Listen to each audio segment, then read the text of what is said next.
Hello and welcome to this week's episode of Two Southern Nurses, Doses of Wit and Wisdom, brought to you by PlainSpeak Productions. Here are your hosts, Donna Parker and Tammy Clark.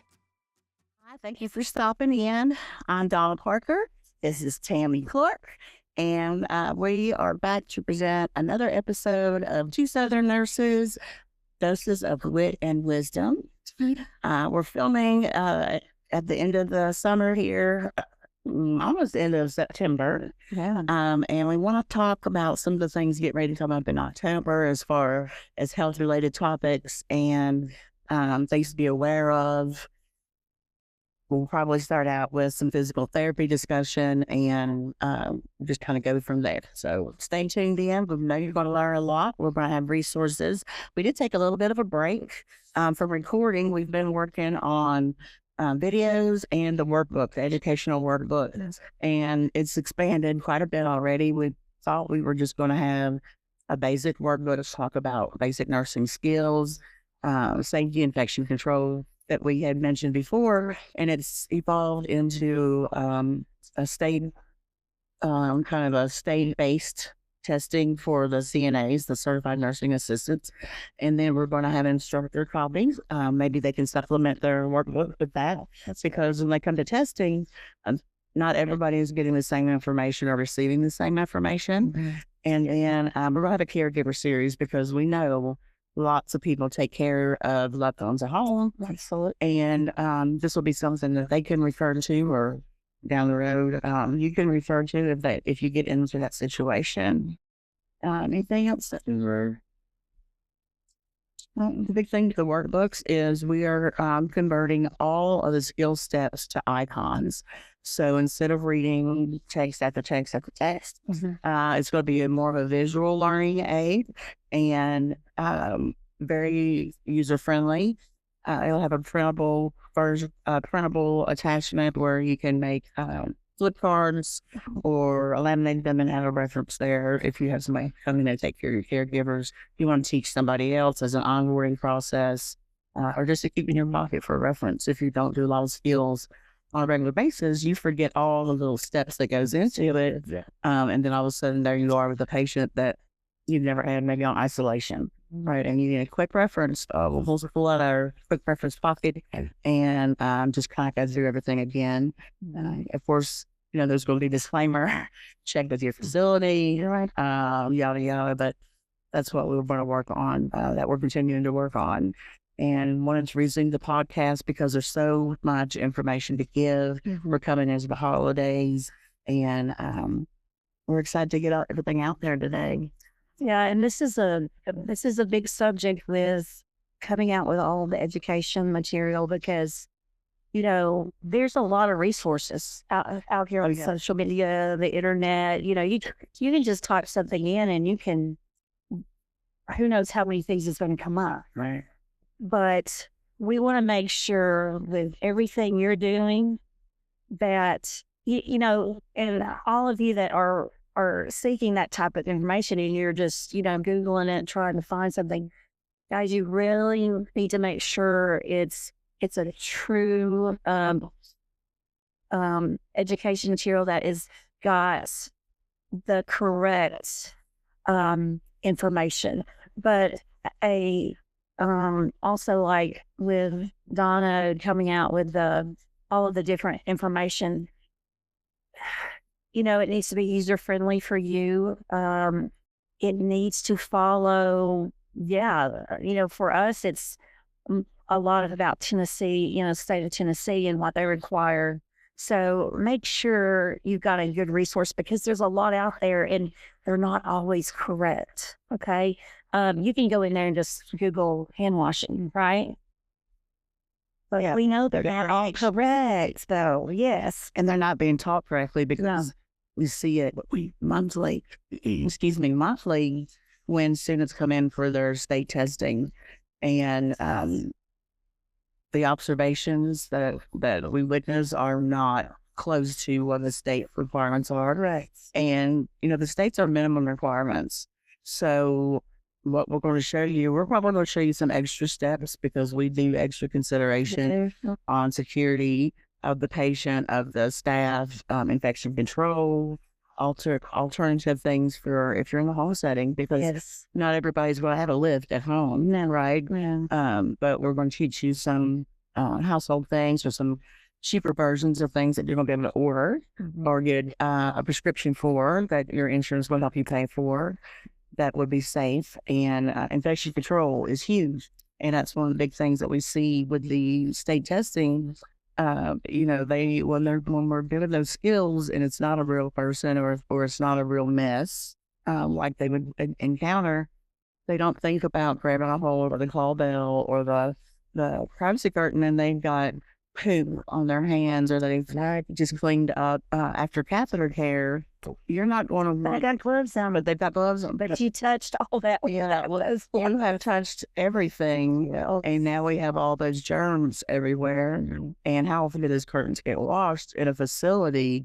If we're lucky, they on up there on a routine basis. They're definitely not washed between every patient. No, they usually do. I think the ones I've known about was like an annual basis. Yeah, now, it's been a while, but that was an annual basis. And I don't know if I'm seeing infection control becoming stricter or more lenient. Yeah. Now, I know a couple of facilities I work with, they would do, they would call it a total clean if there was a big infection, right, or an isolation and everything. Right. The curtains would be gone into the door. The bed bugs came. If there was seen the whole room. That's right. But other than that, for your normal admission discharge, those linens are there. It's kind of like a hotel, right? Nobody like house sleeping. You don't lay on the top cover of the hotel because that don't get lost. Then strip that off and check for bed bugs, and then you just let them shoot. That's it. We know that's and bring your own shit. So same considerations: safety, infection control, dignity. You know, a lot of times I think the students are so nervous when they come in. They are. They'll be, and I'll say, you know, today your resident is going to be Miss D, and they'll say, "Hi, Miss D. My name is so, and I'm going to help you do what I'm doing." And no eye contact. I can't understand a word that they're saying, and some of it's nerves, and some of it is just because they're not thinking about the etiquette. You walk into this person's room, which sometimes is their home if they're in long-term care. Right. You're walking into their home. You better be knocking, introducing yourself, and why you're there, and is this a good time for you? Unless, of course, it's emergency, and, you know, they're on the call down, and they've already had a mess or getting ready to if you don't hurry up. Otherwise, it's respect, you know. Oh, yeah.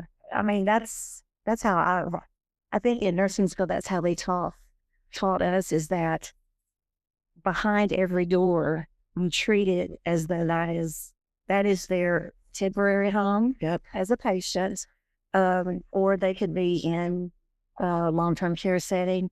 That is their temporary home. It might be their permanent. Yeah, that's right. Care, they may live there. That's right. Until they die. Yeah. But that's how I learned it. You knock, you introduce yourself. You can be doing sanitizer while you're introducing yourself, but make a big deal out of it. Yeah. So it's obvious. Because the patients today know you need to be washing your hands, and they know you should be putting on your gloves. That's right. So if you're just going in there and they don't see you wash your hands, they may call you out, which they should, but sometimes they don't, and they just report you. That's right. I don't want her in my room because she didn't wash her hands. Even though you may have used hand sanitizer outside the door. Yeah, they didn't see that. You should use it outside the door because the last person that touched that doorknob may not have. Exactly. Or the housekeeper may not have sanitized it. So hand sanitizer outside the door, cool. Open the door. Hey, Miss Jones, hand sanitizer. Obvious. Yeah. You know. Yeah, and really they should be seeing that with any department. You know, physical therapy. If physical therapy is coming to the room, they should be following the same infection control standards that every hospital or each hospital is required to have. They have to go through that orientation. It's like Yeah. So we should be seeing the same. The patient should be seeing the same infection control practices. Everybody that comes out of the room, dietary, the doctor, right? Everyone that comes in. So Physical therapy, though, physical therapy for my practice, many years of at a physical therapy facility, right? Long-term care, acute care, physical rehab. Okay, so with physical therapy, you get new admissions all the time. And for us, it was all about, they came from a hospital facility for an acute condition, and now they're coming for acute rehabilitation because they need that physical therapy. Yeah. So I don't know if I want to go down that rabbit hole of physical therapy is charged hourly for their services, and they get paid hourly, right? Yes. We get paid hourly as By nurses. units, actually. There you go. By every 15 minutes. There you go. They are billed by the unit. That's right. They are approved by the unit and by Medicare guidelines, Medicaid guidelines. And you have to meet so many units to qualify. If your family member is too weak to participate in 3 hours, present 3, It's 3. at acute rehab, they're not getting paid. So your family member is not going to stay there. No, They're going to be moved on to a long-term a care. long-term care facility that has therapy services. Will they get an hour? Maybe a day. Maybe a day, yeah. and maybe they can work their strings up from there And then go back. and then go back. And we saw that a lot. Yeah, seen that. They were just too weak after surgery to maybe they got a little depressed. 3 hours Yeah, of therapy a day. yeah. So physical therapy, all the therapies are so very important and they're all intertwined. And nursing should be intertwined with therapy. We want to communicate with them about upcoming procedures. Maybe they got to go outside of the facility to see a specialist, and then the therapist has already blocked them off time to treat them, but we didn't communicate. So now the therapist is there waiting and the patient's outside the facility. Yep. So big communication, physical, speech, occupational, all those folks, behavioral, of course, all of them. And Yeah. because as we know, that's getting more and more and more. I think we're more aware, and we have better assessment tools, better communication, and so more need and documentation that, hey, this person is exhibiting XYZ, not just they're mad or angry. Well, what are they doing? What facial expressions? What are they saying? Are they throwing out? Right. Exactly. Specifics. Because what one person says is a behavior, the next person may not. Well, they also have this and this diagnosis, or they're on the spectrum, and that's how they go. Well, we need to communicate that because we're not going to want to sedate or change things around if it's part of their normal makeup. That's it, right? So we have to say, oh, well, this is normal for them. Let's see how we can adjust their plan of care to maximize their healing and get them where they need to be back in their own environment. Those behaviors, those coping mechanisms are going to combat damage. There's not just physical disability. Yeah. There's mental disability. And you couple them. Yeah. And a lot of times we think, oh, you came to get physical rehabilitation. Yes. But, part of, physical therapy is part of that patient's care plan. If they're getting physical therapy, occupational therapy, whatever they're getting, that becomes part of their care plan that the nurse initiates. Yeah. But then physical therapy, occupational therapy, they will take the patient care plan that the nurse has started within that 24-hour period of them being admitted, and it passes on to physical therapy, and then they add in their part of care. So really, when you look at it, we're all part of the same plan of care. We become that team. Yeah. So you got to work as team members. You have to work together professionally. You have to respect the physical therapist and how they evaluated that patient. They came in and, we are seeing a large number of bariatric patients. I mean, even 10 years ago, it was a big issue as far as why don't we just establish 2 of our rooms, on the hallway or on each unit and have a completely bariatric room, toilets, bed. Yes, everything, even a lift. Yes. The gowns, some lifts in the scene.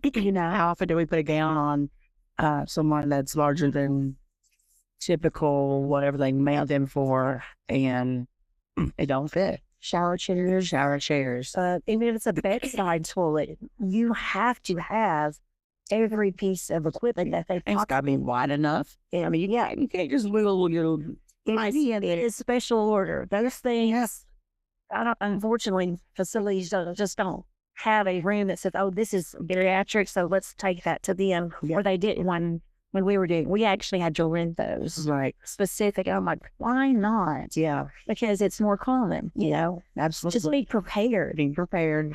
Well, and of course, all the equipment is expensive. Right. Absolutely. Does every facility have option to keep those rooms empty with that expensive equipment in it at all times, maintain that equipment? Right. We know it's a cost issue. It is, yeah. But at the same time, the patients need the equipment.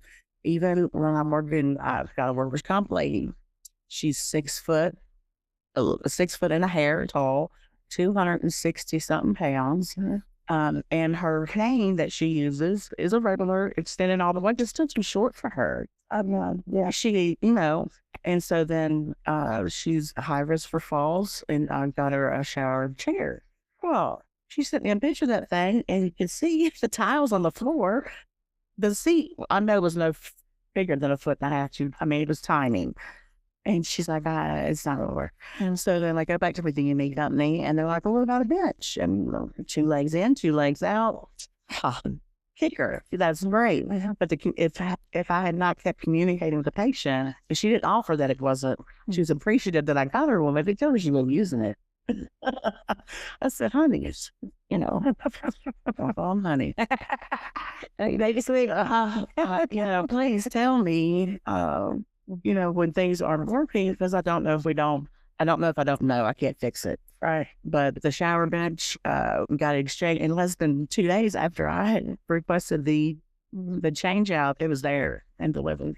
So when they get equipment, does the company that supplied that equipment, they don't do any kind of check to make sure it's the right kind? Or is that all up to the nurse? I think it varies. This particular DME provider notified us that it had been approved and the date was going to be delivered and confirmed receipt of delivery. Mm-hmm. But never got an email follow-up that, hey, we checked, and never. Well, I was really too small. So it's not working for it. Right. Mm-hmm. So then I just kind of picked up on, because I kind of go through all the equipment every time we're together. We're only together once a month. Well, how's that function? Yeah, you have to check function. Yeah. How's that working for you? Well, it's really too small. Okay. Mm-hmm. Let me know. I was going to say 3 weeks. That's true. So it's just, and it's hard for folks to ask for help.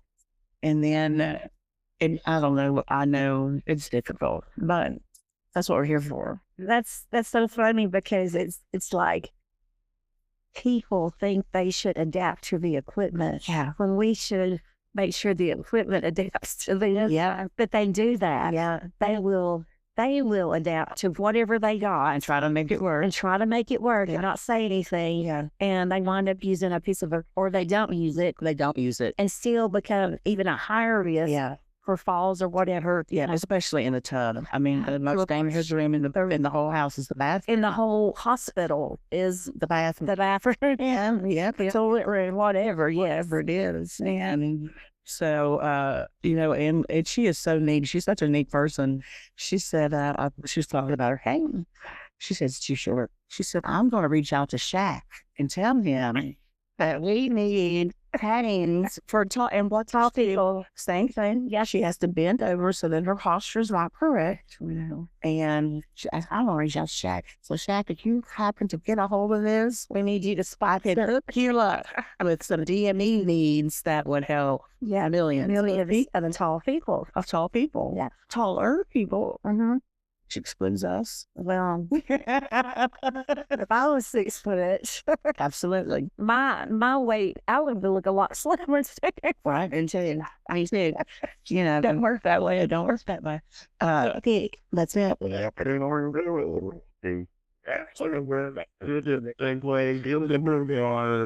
the figures are, and well, okay, he want to walk then be well, he never So Orange Grove is hosting our podcast today. We're at Orange Grove Center in Chattanooga. And of course they serve, I don't know how many hundred folks with disabilities, and they have all kinds of services, and the facility here is fantastic. And they're having some competitions out today. They're grilling hamburgers. They're out there making up what is that with the cone? What is that called? No, you eat it off the cone. What? With sugar. Oh, cotton candy. Yeah, sounds like. Hey, I told you we need the icons and pictures, right? Cotton candy. Oh yeah. So we're at Orange Grove today, and it's just we do some of our state testing here as well, and that was the announcement that they're working outside. So it's a cute lit for Orange Grove. Yeah, and yes. What are we saying? Disabilities? Disability awareness. That next is coming up in November. Okay. Yeah. So that's October is Down syndrome. okay. So and we do see a lot of Downs at Orange Grove. Yeah. With not, that's just not their, that's their actual diagnosis, but they have a lot of disabilities. Absolutely. And it's different for each person. Yes. Individualized. And, that's one of the things we're going to talk about. And, of course, the videos, I keep going back to the videos in the workbook, but coming back from where the state, where we're doing our testing and stuff, the students are very generic, even with range of motion. They'll do range and it's like this. Yeah. Well, that's not range of motion. We want full range. We want to keep their joints moving. And just so happens that our resident, who plays our resident D, is quite flexible. It's very flexible. And she was a gymnast, and you could take her leg for hip and knee, and it's up here by her ear. Oh, yeah. And the students freak out because they're like, yeah, but you need to individualize and communicate with that patient. If they can communicate with you, you can watch body language, you can feel the muscles on the backs of the legs and the arms, and give them that support. If you're doing range of motion, they need support, but that don't mean they can't speak or understand what you're doing with them. And so very, individual. Is that a good stretch? Hold here for a second. And not just, oh, that's good. If you only have, nope. Right. We don't want anybody contracted up. We don't want them where they can continue their activities of daily living and be as independent as they can be. That's our job, is as an aide, as a nurse, as a physical therapy, all of us work together to keep things moving the way that we were made to move, and try to regain some of that when things get in the way, accidents get in the way, aging gets in the way, disease processes. So one thing that we don't have to worry about in nursing is a machine coming in to take over for our one-on-one care. People need human touch. Human touch, absolutely. People need emotion. People need to be able to vent. People need to be able to have a resource they can reach out to learn from, that they can trust. And with so many things being taken over by AI and machines and all of these things, people are people, and people need people to take care of them. They do. That's long-term care. We've talked about it. What if you're the only person they have human contact with every day? What there's people who outlive their families. Oh yeah. And so they don't have family coming to see them. So we become the only, family they have. So if they see us every day, they need that. They need that emotional relationship too. So we forget about some people like that. Here they're in there, they're out in a while, they're good, right? But in long-term care, it's completely different.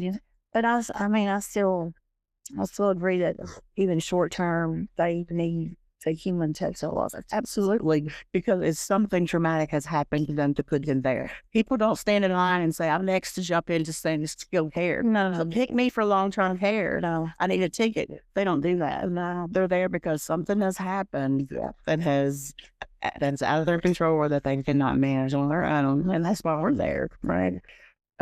So those are things that we need to communicate and emphasize with these folks. I understand this is difficult. In order for you to get better, we need to talk. And we need you to understand why we do things the way we do them. And we need you to talk to us when maybe you see something that's not quite right or you feel uncomfortable with, then we're going to stop what we're doing and we're going to adjust. But you have to communicate with me. That's it. You know, you got to talk to me. And as caregivers, we got to talk to them. So we got to communicate. Right? You got to break that ice sometimes because folks have that, they call the white coat syndrome. They get all nervous. They come in, blood pressure goes up, heart rate goes up. They get all wonky. And, you know, I've got several folks like that. We've got to give them a few minutes to calm down before we take the blood pressure. You do. Because you check their blood pressure, it's high. And then wait 10 minutes after you sit and talk with them, you know, and recheck their blood pressure. Yeah. It's completely different. Yeah. So, but I mean, that's the thing with, you know, everyone has a different situation and that's the issue. Sometimes they have family and the family has been taking care of them, but it may get to the point where the family can no longer take care of them because now they got some health issues, you know, or, you know, financial issues, job has changed, hours have changed. Yep. All those, there's so many variables. Yep. Part of a safe discharge in every set of guidelines, minimum intervals, is the patient's caregiver that's receiving them at home. Are they able and willing? Right. Maybe they're willing, but they're not able. Maybe they're not able to safely care. They're 90. Can't safely care for their 91-year-old husband. That's it. Yeah. She wants to, but she can't do it safely. Because it's not just 8 hours a day, sure. It's 24. Yeah. And even as nurses, if we had to even care for one patient 24 hours a day, we still have to sleep, eat, work. I mean, I'm just saying, that kind of thing. So even as household things, right, appointments, grocery shopping, and who's going to take care of them as a whole when you're out doing errands, when you need a respite break, when you want to go to church, when all these things that come up in our lives that we have accommodations for. You know, it takes a lot. It takes tribe. Just like raising kids takes a tribe. As we age, as we get disabilities, as acute things happen that put us into facilities or put us at home and we're not as able as we were before. That's what we're here for. And that's what we're here to coordinate as nurses, as discharge planners, as case managers, as all these things is coordination and to make it the best and safest, least restricted environment for each person, which is a million different people, a million different claims. That's that resource, you know, as a case manager or social worker in long-term care. They need to let the families know if you need respite care, we can provide that. If you need to, if your family member, if they need some physical therapy for a few weeks, you can bring them to long-term care and they can get some therapy. You need to go on vacation. You've been taking care of your family member for how many years? It was no break. And you want to go on a 2-week vacation? Believe it or not, long-term care facilities will admit them. For a 2-week period for respite. They sure will. Sure will. So, Sure will. you know, families need to know that got these resources. And I don't think they do. No, they don't. No, they don't. They're not aware of a lot of the resources. And I think you had touched on it a little bit before because people go out and they Dr. Google and they get overwhelmed. And there is so much out there. and you go down a rabbit hole. You do. And then you either get frustrated and quit looking altogether and just say, it's not that bad. I'll deal with it for a little bit. Yeah. Or you pick the first and next one that comes up, and it may not be the best choice, but at that point you just want something done. Mm-hmm. And then you see, you have the repercussions after. Yeah. So it's like we date until we become a volcano. yeah. And then we lose it. Yeah. And we blow. Yeah. Yeah. But that's their mental health. And that's the only issue. Like we say, communication. Yeah. And I know it's people's jobs to provide communication, the resources. If this is an issue, do this. And, here's a number to call if you need anything. And, why are we not calling them? Well, they were discharged home and somebody's taking care of them at home. There needs to be some kind of navigation with Lost discharge. home. You have long-term care. Yeah. They're receiving long-term care at home. Their family, maybe some home health, maybe some therapy. But, that usually completes its course. And then it's just the family, the caregiver. Back to the caregiver. Yeah. And then they're like, all alone. Now what do I do? Oh, I need to go buy groceries. Okay. Oh, yeah, that's right. Walmart delivers. DoorDash delivers. I mean, Yeah.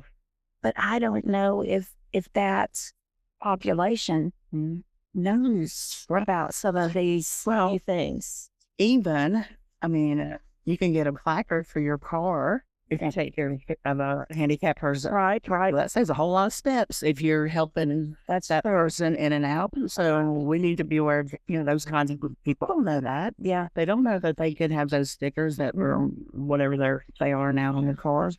They are unaware of a lot of resources that we want to just all bring it all together.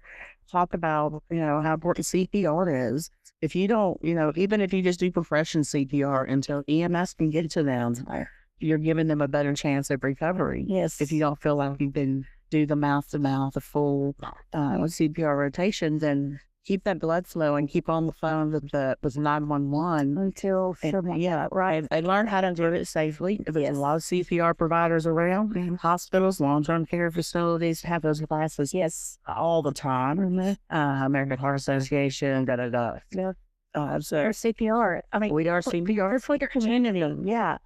You don't have to be a nurse or CNA or physical therapist to go to get your CPR. Yes, we work in hospitals, and a lot of times that's just part of our education at the hospital we work at. But yes, lay people they need to they'll feel more confident, I think, if they get a little educated. First aid and CPR. handling over. Right. It's not handling anymore. What is it? It's abdominal thrust. Abdominal thrust. Yes, you can't highlight the family no longer wants their name associated with the Heimlich maneuver. Wow. Because he died. Okay. The one that created it. Injection did he? I don't think so. Okay. Good. He died of old age, I think. Okay. But when he died, and I think You're got that part out. I think when he was like 9 years, so that when he died, and the family legally took the Heimlich name off of. I did not know that. So not crazy. That is something else. How would you not be proud of that? That's exactly life-saving. My grandfather did this. My great-grandfather. Our vein is still out there. Yeah, legacy. Yeah, silly. Abdominal thrust. Abdominal thrust. Yes, it's abdominal thrust. No. What does that Heimlich begin? I know. Well, that's how we learned it, right? We learned it. My grandson's making the solar system. Well, Pluto ain't out there no more. So maybe my daughter was talking. That's not crazy. How do you get rid of a whole planet? And who decided that? That's right. And so now we're at the abdominal thrust. No, I'm waiting on over. Yeah, but that's true. I'm in the good now. I'm all there. Thank you, everybody, again, for dropping in. I hope you learned something. We look forward to speaking with you, teaching you more things, and sharing our bits of wit and wisdom. We call them doses. Ain't that what good? Doses of wit and wisdom. Yeah. Yeah, absolutely. Thank you so much. We look forward to seeing you again. Please like and follow. Oh, yeah, and share. That's good. Thank you. See y'all. Don't forget Shaq. This podcast is for general informational purposes only and does not constitute the practice of medicine, nursing, or other healthcare services, including the giving of medical advice, and no doctor/patient relationship is formed. The content of this podcast is not intended to be a substitute for professional medical advice, diagnosis, or treatment. Users should not disregard or delay in obtaining medical advice for any medical condition they may have, and should seek the assistance of their healthcare professionals for any such conditions.